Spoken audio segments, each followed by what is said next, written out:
নমস্কার বন্ধুরা, আমি অর্চনা চলে এসেছি আজকের একটা নতুন রেসিপি নিয়ে। আজকে যেহেতু আমি খিচুড়ি বানাবো, তার জন্য আমি বেশ কয়েকটা সবজি নিয়ে নিয়েছি। যেমন গাজর, ফুলকপি, আলু, বিনস আর নিয়েছি কুমড়ো, কেটে সব ধুয়ে রেখেছি। এদিকে নিয়ে নিয়েছি মটরশুঁটি, ছাড়িয়েও ধুয়ে নিয়েছি। কড়াইতে কিছুটা তেল দিয়েছি, তেলটা গরম হয়ে গিয়েছে। কয়েকটা ফুলকপিগুলো আগে দিয়ে দিয়েছি। এটা ভাজতে একটু সময় লাগে। লাল লাল করে ভেজে নিয়েছি।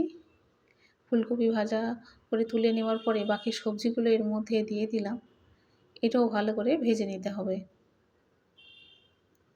এগুলো ভাজতে বেশ সময় লাগে। এবারে মটরশুঁটিটা এর মধ্যে দিয়ে দিলাম। ভালো করে কষিয়ে নিচ্ছে। সামান্য একটু হলুদ দিয়ে দিলাম। কষানো হয়ে গিয়েছে, এবার সবজিগুলো তুলে নিচ্ছে। কড়াইতে কয়েকটা শুকনো লঙ্কা, তেজপাতা দিয়ে দিয়েছি, গোটা জিরেও দিয়ে দিচ্ছি। কিছুটা পরিমাণে তেল দিয়ে দিচ্ছি। এর মধ্যে মশলা আদা, জিরে এবং ধনে পেস্ট করে রেখেছিলাম, সেটাও দিয়ে দিলাম। টমেটো কুচিও দিয়ে দিয়েছি।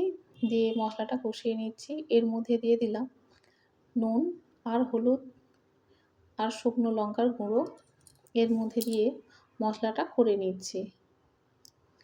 মশলাটা অনেকটা কষানো হয়ে গিয়েছে। ভেজে রাখা সবজিটা এর মধ্যে দিয়ে দিলাম।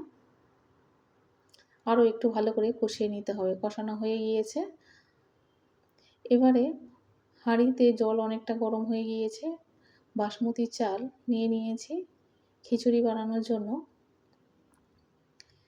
চালটা ধুয়েও গরম জলের মধ্যে দিয়ে দিলাম। বন্ধুরা, এখানে ডাল দিয়েছি, দেখানো হয়নি, কারণ এত পরিমাণে কারেন্টটা চলে যাচ্ছে যে দেখানো হয়নি। ডালটাও দিয়ে দিয়েছি, সামান্য একটু সিদ্ধ হয়েছে। এবারে এর মধ্যে ভেজে রাখা সবজিটা ঢেলে দিচ্ছি।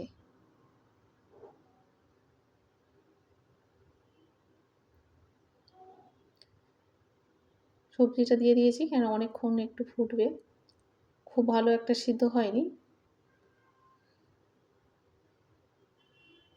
খিচুড়ি যতটা তাড়াতাড়ি দেখিয়েছি, খিচুড়ি বানাতে অনেকটা সময় লাগে।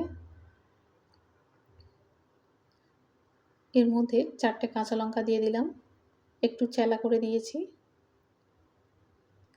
এটা প্রায় হয়ে এসেছে। এর মধ্যে স্বাদ মতো একটু নুন দিলাম। আগে যেহেতু নুন দিয়েছি, নুনটা একটু কম ছিল, তাই আরও একটু দিয়ে দিলাম। এটা বেশি বাকি নেই, এটা প্রায় হয়ে এসেছে, দেখেই বুঝতে পারছেন।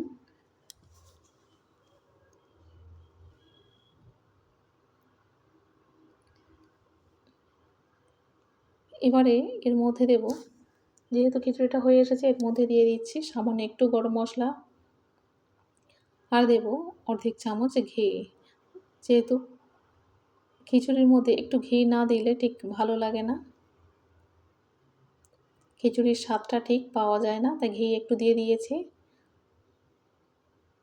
খুব সাধারণভাবে খিচুড়িটা রান্না করেছি।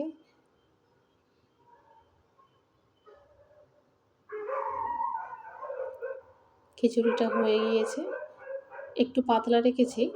খিচুড়িটা যেহেতু বসেও যাবে পরে। রান্নাটা কেমন হয়েছে আপনারা কমেন্টে জানাবেন। আমি অর্চনা, আপনারা দেখছেন মাই সেলফ দীপ্তেন্দ্র। অবশ্যই করে লাইক, শেয়ার এবং সাবস্ক্রাইব করবেন। দেখা হবে আবার পরের ভিডিওতে।